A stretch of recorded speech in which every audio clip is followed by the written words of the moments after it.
भगवते वासुदेवाय नमः। हिंदुओं के प्राचीन और पवित्र 7 नगरियों में पुरी उड़ीसा राज्य के समुद्री तट पर बसा है।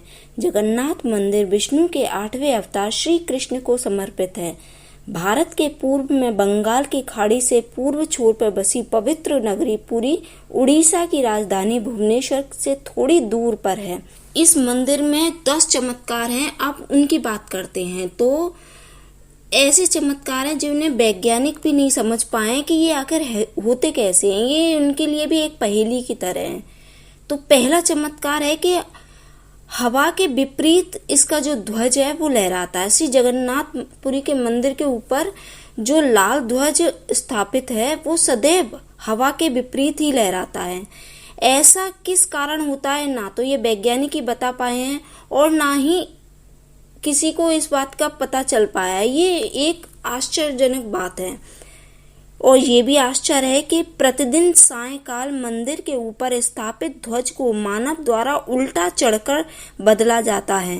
ध्वज भी इतना भव्य है कि जब ये लहराता है तो इसे सब देखते ही रह जाते हैं। ध्वज पर शिव का चंद्र बना हुआ है। दूसरा आश्चर्य है इसके गुंबद की छाया नहीं बनती। ये दुनिया का सबसे भव्य और ऊंचा मंदिर है। इस मंदिर के 4 लाख वर्ग फुट के क्षेत्र में फैला हुआ है और इसकी ऊंचाई लगभग 214 फुट है। मंदिर के पास खड़े रहकर इसका गुंबद देख पाना असंभव है। मुख्य गुंबद की छाया दिन के किसी भी समय अदृश्य ही रहती है। हमारे पूर्वज इतने बड़े इंजीनियर रहे होंगे, यह इस बात का उदाहरण ये मंदिर है। पुरी के मंदिर का यह भव्य रूप 7वीं सदी में निर्मित किया गया। इसके अलावा इसका तीसरा चमत्कार है चमत्कारिक सुदर्शन चक्र। पुरी में किसी भी स्थान से आप मंदिर के शीर्ष पर लगे सुदर्शन चक्र को देखेंगे तो यह सदैव आपको सामने ही लगा हुआ दिखेगा। इसे नील चक्र भी कहते हैं। यह अष्ट धातु से निर्मित है और अति पावन और पवित्र माना जाता है। और इसका चौथा चमत्कार है कि इसकी जो हवा है वो विपरीत दिशा में बहती है। वैसे देखा जाए तो समुद्र से सामान्य दिनों में समुद्र से जमीन की तरफ हवा आती है और शाम के दौरान इसके उल्टा होता है, लेकिन पुरी में इसका उल्टा ही होता है। अधिकतर समुद्री तटों पर आम तौर पर हवा समुद्र से जमीन की ओर आती है, लेकिन यहाँ हवा समुद्र से जमीन से समुद्र की ओर जाती है। और इसका 5वां चमत्कार है कि इसके ऊपर जो गुंबद है उसके ऊपर पक्षी नहीं उड़ते हैं। मंदिर के ऊपर जो गुंबद है उसके आसपास आज तक कोई भी पक्षी उड़ता हुआ दिखाई नहीं देता। इसके ऊपर से इसी वजह से विमान भी नहीं उड़ाया जाता। मंदिर के शिखर के पास पक्षी उड़ते हुए नजर नहीं आते, जबकि देखा गया है कि भारत के अधिकतर मंदिरों के गुंबद पर पक्षी बैठ जाते हैं या आसपास आसमान में उड़ते हुए नजर आते हैं। और इसका 6वां चमत्कार है कि ये दुनिया का सबसे बड़ा यहाँ पर रसोई घर है। 500 रसोइये 300 सहयोगियों के साथ इसे बनाते हैं।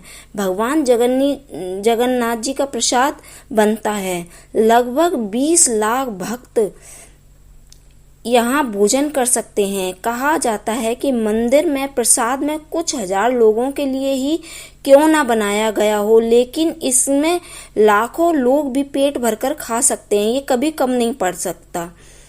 मंदिर के अंदर पकाने के लिए भोजन की मात्रा पूरे वर्ष के लिए रहती है। प्रसाद की एक भी मात्रा कभी भी व्यर्थ नहीं जाती, चाहे वो हजारों लोगों के लिए बनाया गया खाना हो, चाहे हजारों आए या लाखों हो। ना तो कभी बचता है खाना और ना ही कभी कम पड़ता है। मंदिर की रसोई में प्रसाद पकाने के लिए 7 बर्तन एक दूसरे पर रखे जाते हैं और सब कुछ लकड़ी में ही पकाया जाता है। इस प्रक्रिया में जो ऊपर वाला बर्तन होता है उसकी सामग्री पहले ही पक जाती है और फिर उसके बाद नीचे की और फिर नीचे की पकती है। तो ये भी एक आश्चर्य है, क्योंकि देखा जाए तो आग अगर जलती है तो सबसे नीचे के बर्तन में से खाना पकना चाहिए, पर यहाँ पर ऐसा नहीं होता।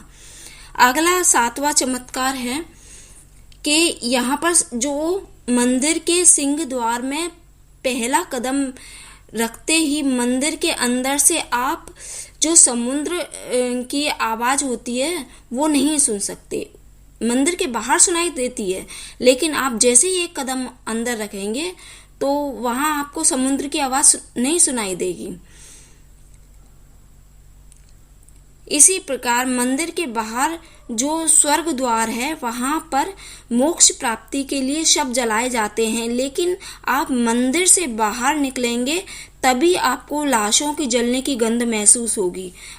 मंदिर के अंदर ये गंध नहीं महसूस होती और इसका कारण आज तक कोई नहीं जान पाया। अब जानते हैं 8वें चमत्कार के बारे में। तो यहाँ की जो मूर्ति है वो रूप बदलती है। यहाँ श्री कृष्ण को जगन्नाथ कहते हैं। जगन्नाथ के साथ उनके भाई बलभद्र और बहन सुभद्रा विराजमान है। तीनों की ये मूर्तियां लकड़ी से बनी हुई हैं। यहाँ प्रत्येक 12 वर्ष में एक बार होता है कि प्रतिमा का नया क्लेवर दिया जाता है। मूर्तियां जरूर नहीं बनाई जाती हैं, लेकिन इनका आकार और रूप वही रहता है। कहा जाता है कि उन मूर्तियों की पूजा नहीं होती, केवल दर्शनार्थ ही रखी जाती हैं। अब बात करते हैं 9वें चमत्कार की।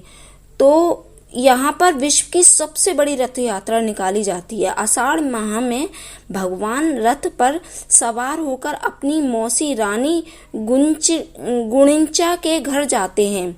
यह रथ यात्रा 5 किलोमीटर में फैले पुरुषोत्तम क्षेत्र में होती है। रानी गुणिंचा भगवान जगन्नाथ के परम भक्त राजा इंद्रद्युम्न की पत्नी थी, इसलिए रानी को भगवान जगन्नाथ की मौसी कहा जाता है। अपनी मौसी के घर भगवान 8 दिन रहते हैं। आषाढ़ शुक्ल दशमी को वापसी की यात्रा होती है। भगवान जगन्नाथ का रथ नंदी घोष है। देवी सुभद्रा का रथ दर्पदलन है और भाई बलभद्र का रथ तलध्वज है। पुरी के गजपति महाराज सोने की झाड़ू बहोरते हैं, जिसे छेना परनन कहते हैं। अब इसके 10वें चमत्कार की बात करें तो यहाँ हनुमान कहते हैं कि हनुमान जी जगन्नाथ की समुद्र से रक्षा करते हैं। माना जाता है कि 3 बार समुद्र ने जगन्नाथ के मंदिर को तोड़ दिया था। कहते हैं कि महाप्रभु जगन्नाथ ने वीर मारुति को यहाँ समुद्र में नियंत्रण करने हेतु नियुक्त किया था, परंतु जब जब हनुमान जी जगन्नाथ, बलभद्र और सुभद्रा के दर्शनों के लोभ से दर्शन के लिए जाते थे, तो ऐसे में समुद्र भी उनके पीछे पीछे नगर में प्रवेश कर जाता था।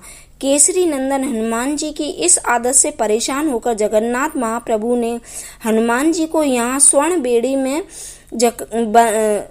बंद कर दिया था। यह जगन्नाथपुरी के सागर तट पर बेदी हनुमान के रूप में प्राचीन मंदिर में स्थापित है। आशा है भगवान जगन्नाथ के ये 10 आश्चर्य आपको अच्छे लगे होंगे। अगर अच्छे लगे हों तो लाइक, सब्सक्राइब और शेयर कीजिए। और यदि भगवान की कथा सुनना चाहते हैं तो आप कमेंट बॉक्स में कमेंट कीजिए। मैं अगले वीडियो में भगवान जगन्नाथ की कथा भी अवश्य कहूँगी। धन्यवाद।